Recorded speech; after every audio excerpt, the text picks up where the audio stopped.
বাংলাদেশ সম্মিলিত সনাতনী জাগরণ জোটের মুখপাত্র ও ইসকন নেতা চিন্ময় কৃষ্ণ দাস ব্রহ্মচারীকে গ্রেফতার করেছে পুলিশের গোয়েন্দা শাখা ডিবি। তাকে গ্রেফতার করার কথা নিশ্চিত করেছেন ঢাকা মহানগর পুলিশের গোয়েন্দা শাখার অতিরিক্ত পুলিশ কমিশনার রেজাউল করিম মল্লিক। বাংলাদেশ সনাতন জাগরণ মঞ্চ গত 25 অক্টোবর চট্টগ্রামে সমাবেশ করে। চিন্ময় কৃষ্ণ দাস এই মঞ্চেরও মুখপাত্র।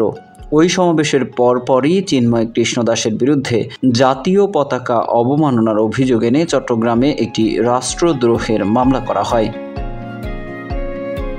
সম্মিলিত সনাতনী জাগরণ জোটের কেন্দ্রীয় প্রতিনিধি প্রসেনজিৎ কুমার হালদার জানান, আজ 25 নভেম্বর সোমবার বিকেলে ঢাকার শাহজালাল আন্তর্জাতিক বিমানবন্দর থেকে চিন্ময় কৃষ্ণ দাসকে নিয়ে যায় ডিবি। তার ঢাকা থেকে বিমানে চট্টগ্রামে যাওয়ার কথা ছিল বলে জানান তিনি। সম্প্রতি বাংলাদেশ সনাতন জাগরণ মঞ্চ ও বাংলাদেশ সম্মিলিত সংখ্যালঘু জোট নামে দুটি সংগঠন বাংলাদেশ সম্মিলিত সনাতনী জাগরণ জোটের ব্যানারে কর্মসূচি পালন করে আসছে। নতুন এই জোটের মুখপাত্র করা হয় চিন্ময় কৃষ্ণ দাসকে। কয়েকদিন আগেও এই জোট 8 দফা দাবিতে রংপুরে সমাবেশ করেছে। অন্যদিকে সম্প্রতি চিন্ময় কৃষ্ণ দাসকে বহিষ্কার করেছে ইসকন বাংলাদেশ।